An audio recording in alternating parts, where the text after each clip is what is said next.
And this reminds you again that anything to the 0 power is 1.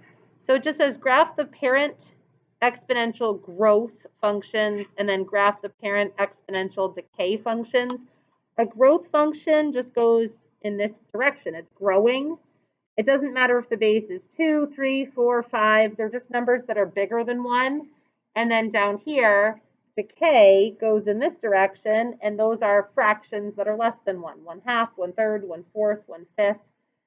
And basically, whatever we generate for our 2 to the x coordinates is directly related to our 1/2 to the x coordinates. So we only have to generate our data set once. So if I'm going to do an XY table, -2, -1, 0, 1, and 2. Let's start with 0 first. So anything to the 0 power is 1. And then 2 to the first power is 2. And then if I plug in 2, 2 squared is 4. I could actually do 3. 2 cubed is 8.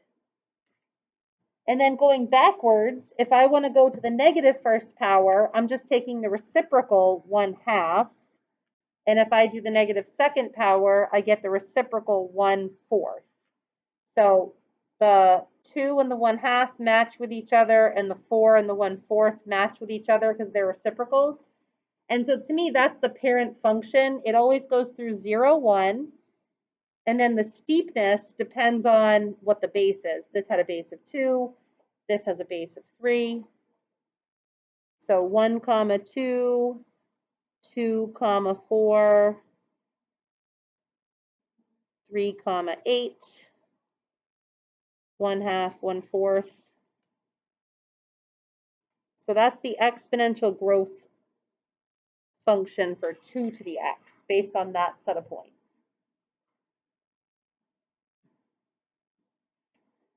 And then the other piece that we really didn't look at much in Algebra 2, this has an asymptote at y equals 0.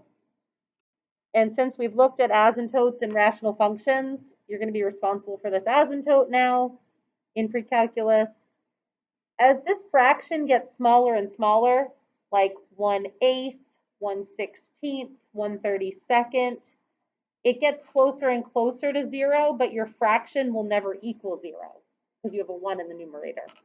So even though the fraction gets close to 0, it approaches the asymptote, and then there's no asymptote in the other direction. So it only has this lower asymptote here. So the only thing that changes when you do your 3 to the x graph is the steepness of it. So if we do the same thing, -2, -1, 0, 1, and 2, for example, anything to the 0 power is 1. 3 to the first power this time is 3, and 3 squared is 9. And then if I go backwards in the table, I would have 1/3 and 1/9.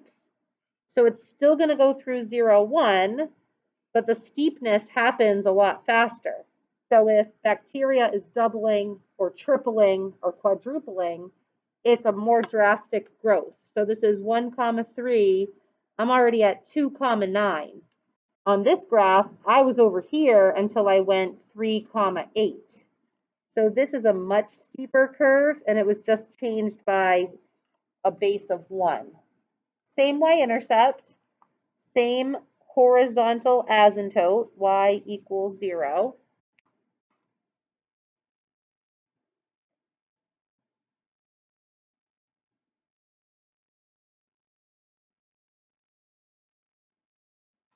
These are exponential growth functions. So they are directly related to the exponential decay functions. They basically flip the graph over the y-axis. Because if all you're doing is changing it to a fraction with the same base, basically all these coordinates on the right become the negative coordinates on the left. So if I was going to, do you still need this graph of 3 to the x? Are we good with that one? So if you go down here and you generate your table, you're basically stealing, I'm going to do -3, -2, -1, 0, 1, 2. You're basically stealing the table up above in reverse.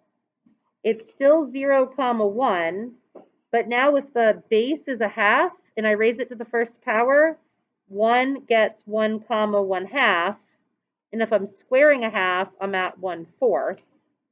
And if I'm going backwards, I'm going to get these values, right? So if I take the reciprocal of a half, I get 2. If I take negative second power, I'm taking the reciprocal of a half and I'm squaring it, so I get 4. And then I'm cubing it and I get 8. So I'm just flip-flopping over the y-axis. So it's getting taller in this direction and it's shrinking kind of in the other direction. So it's a reflection of the top graph over the y-axis.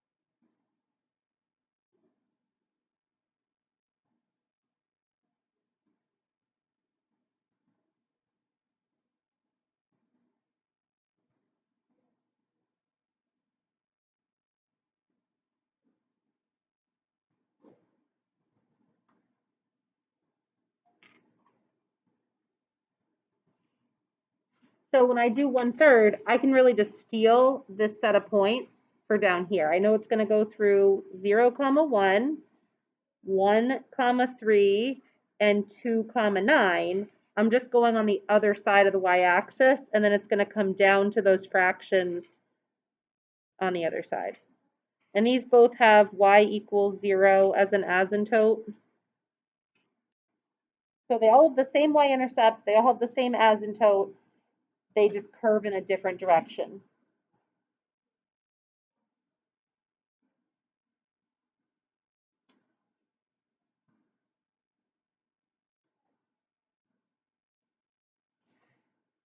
All right, so let's just summarize, and then we'll try shifting them around a little bit, and that's probably where we're going to end today. But if, let's generalize for 2 to the x, all those graphs that we just did on the front side.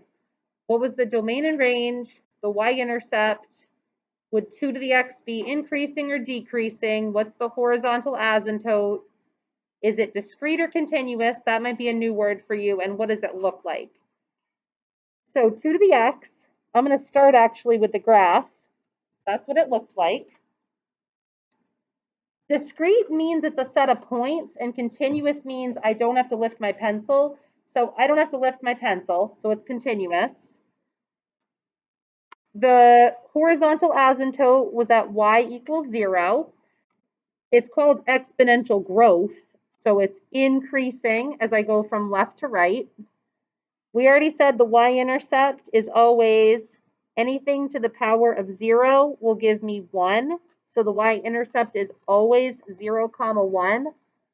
So actually, when we start looking over here at these transformation rules, this is the point that I think of. It's not a vertex, but that's the point that I always move around, kind of like if it was a quadratic, that would be its vertex. The range is y is strictly greater than 0 because all my y values have to be above the x-axis. And my domain is all real numbers. So I go forever, left, and right. But then my range is y is greater than 0. So I'd like you to try to answer those similar questions for our exponential decay function. There's only 1 or 2 things that is different. So think about how many of these facts are the same regardless of exponential growth or decay.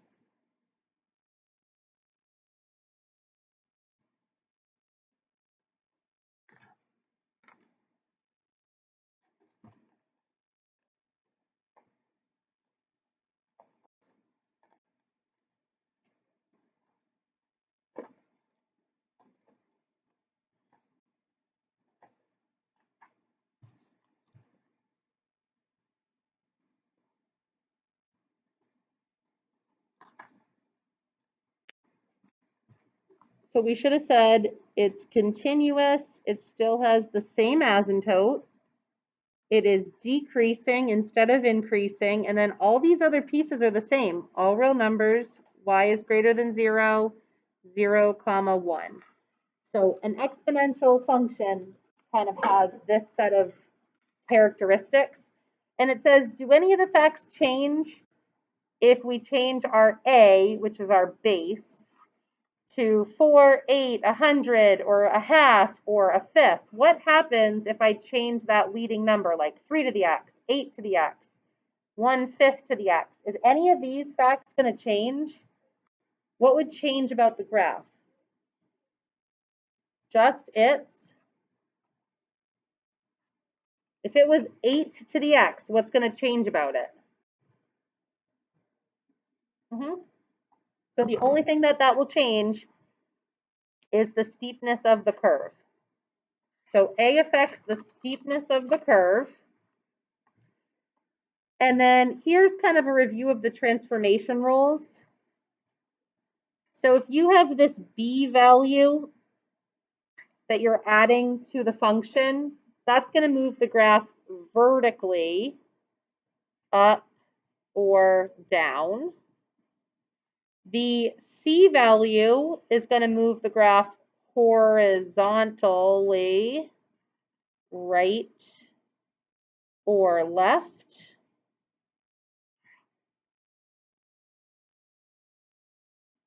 And the plus or minus is determining a x-axis reflection. So does the graph get tipped upside down?